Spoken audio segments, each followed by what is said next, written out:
straight down. Anyway, that's a good, We are thinking na we are living separate. Yeah, minsan na kayo magkausap. that's a good point.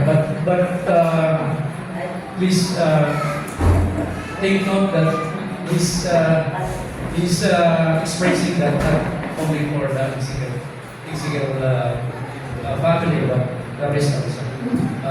Meron tayong kakaibang ugali na part of the family. So that's a good food for thought for all of us kung talagang mayroon. Pero kung wala, ready naman siguro mag-chill out. Any comment from our sino ba yung pwede mag-comment dito?